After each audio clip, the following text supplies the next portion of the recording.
Ishte e mërkur dhe atë Maurizio po kremtonte meshën e mëngjesit në kishën e Santa Ritës. Edhe pse nuk ishin katolik praktikant, Williamit dhe Miriamit u kërkoi të merrnin pjesë në të gjithë shërbesën fetare. Është e domosdoshme, fëmijë, për përmbushjen e misionit. Zoti White e tha këtë gjatë takimit të dytë me të gjithë specialet, të mbajtur sërish në dhomën e dritës. Shefi i madh i komunikoi direktivat e reja përmes telepatisë. Ky takim shërbeu gjithashtu si një mundësi për t'u dhënë pacientëve trajtimin e dytë të terapisë psikomagnetike. Prifti po mbante predikimin dhe Miriami, e cila qëndronte ulur në karrocë invalidi kundër dëshirës së saj, duke mbajtur rolin e motrës së sëmurë, vuri re se miku i saj, i ulur pranë saj në rreshtin e parë, hidhte vazhdimisht vështrime të thella e të gjata drejt sakristanit, i cili qëndronte ulur pranë shkallëve që të çonin te altari. Për ironi të fatit, ishte dita botërore e shëndetit mendor dhe prifti po predikonte pikërisht për këtë temë. Bota nuk është një vend më i mirë thjesht sepse përbëhet nga njerëz të përsosur. Sot, ka nga ata që duan t'i flakin mënjan të sëmurët duke i parë si një barë ekonomike të papërballueshme në kohë krize. Megjithatë, nuk ekziston asnjë ilaç i vetëm që shëron gjithçka, përgjigjja është gjithmonë dashuria. Dhe, të dashur vëllezër e motra, ju paralajmëroj kundër atij lloji mëshire që i mbyll të sëmurët brenda rrethojave. Sa po dëgjoj këto fjalë hyrëse, Miriamin e pushtoi menjëherë një ndjenjë e thellë trishtimi, pasi ato flisnin drejt për situatën e saj. Në një kulturë të fiksuar pas kënaqësisë, të sëmurët konsiderohen të paaftë për lumturi. Megjithatë, ilaçi për patologjinë e trishtimit është dashuria, pavarësisht gjithçkaje.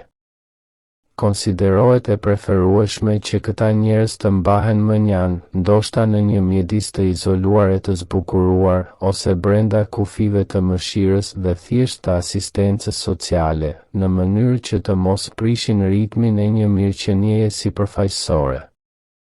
Në disa raste, madje argumentohet se duhet të heqim qafe njerëzit me aftësi të kufizuara sa më shpejt të jetë e mundur, pasi ata bëhen një barë ekonomike e papërballueshme në kohë krize. Çfarë iluzioni ushqen njeriu modern kur mbyll syt para sëmundjes dhe aftësisë së kufizuar, ai dështon të kuptojë thelbin e jetës, i cili nënkupton pranimin e vuajtjes dhe të kufizimeve njerëzore. Në fund të fundit, bota nuk bëhet një vend më i mirë thjesht duke u populluar nga njerëz që duken të përsosur, apo, në fakt, artificial, por përmes rritjes së solidaritetit njerëzor, pranimit të ndërsjellë dhe respektit. Mënyra se si e përjetojmë sëmundjen dhe aftësinë e kufizuar zbulon thellësinë e dashurisë që jemi të gatshëm të ofrojmë. Mënyra se si përballemi me vuajtjen dhe kufizimin shërben si një masë e lirisë son për të gjetur kuptim në përvojat e jetës, edhe kur ato duken absurde ose të pamerituara. Le të mos shqetësohemi nga sprovat, ne e dim se në dobësi mund të gjejmë forcë dhe të marrim hirin për të plotësuar atë që mungon tek ne lidhur me vuajtjet e Krishtit, për hir të kishës, trupit të tij. Është një trup që, ashtu si ai i Zotit të ngjallur, mban shenjat e një betejë të ashpër, plagë që janë shndërruar përgjithmonë nga dashuria. Natyra njerëzore, e plagosur nga mëkati, mbart brenda vetes realitetin e kufizimit.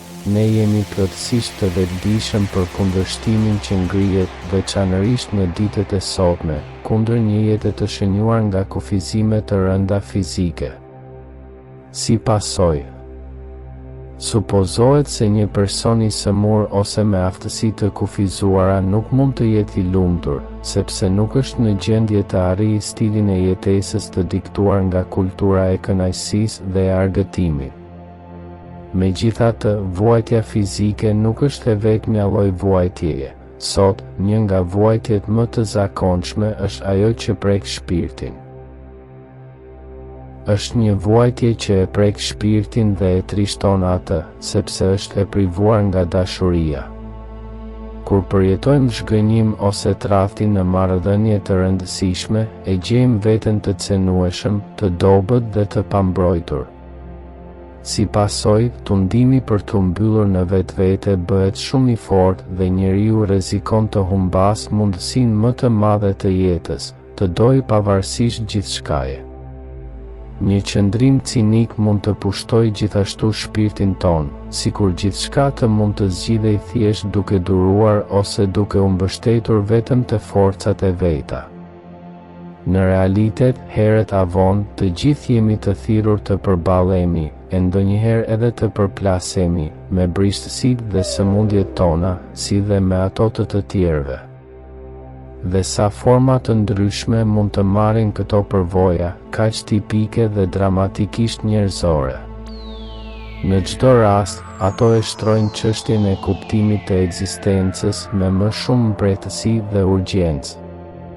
Prifti e përfundoi predikimin e tij dhe dy të rinjt e pan njëri tjetrin me vëmendje, duke reflektuar mbi fjalët e bukura që ai sapo kishte thënë. Pa pritur, Miriam pati vegimin e saj të parë profetik. Imazhe të turbullta që dridheshin, por gjithsesi të dallueshme. Dukeshin lavamanët dhe D'Antuono qëndronte para një pisoari. Po fliste në celular. Miriam nuk arrinte të kuptonte se çfarë po thoshte, pastaj pa Iliamin të hynte. Sakristani e pa të riun të hynte dhe e ndërpreu bisedën.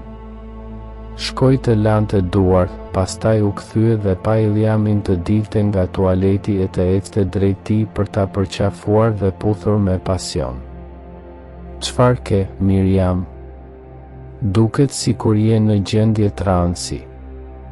Vajzës ju hapën syt sikur sapo kishte dal nga një ëndër me sy hapur dhe ju afrua veshit të shoqes së saj. Ajo pëshpëriti. "Duhet të vra poshtë në tualet sapo të mbaroj mesha, mos u shqetëso për mua.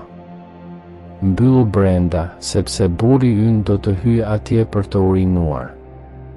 Ai do të jetë në celular dhe duhet të përpiqesh të kapësh çfarë thotë. Kur të dalësh, sigurohu që ai të ketë ikur vërtet. Në këtë mënyrë do të shmangësh edhe një situatë shumë të sikletshme." "Çfarë lloj situate të sikletshme?" pyeti William. Por para se ajo të mund të shpjegonte, ai duhej të nxitonte menjëherë në tualet, pasi mesha kishte mbaruar vetëm disa sekonda më parë.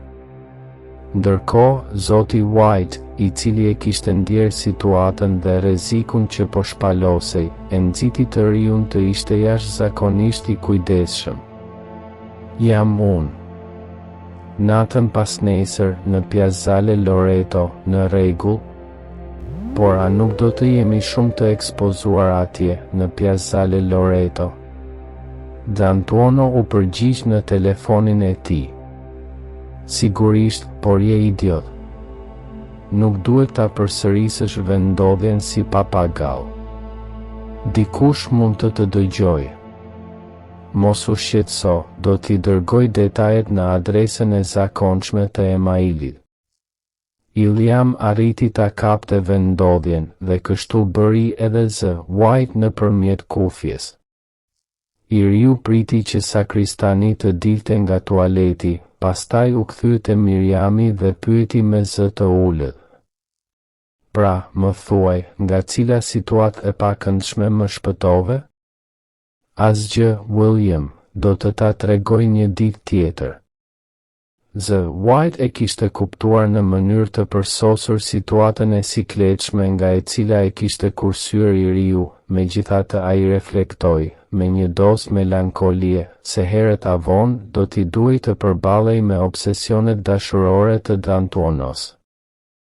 Një ngjarje e ardhshme, megjithse ndoshta e shmangur përkohësisht, mund të shmangej për një kohë, por një fat i vullosur përfundimisht do të mbizotëronte.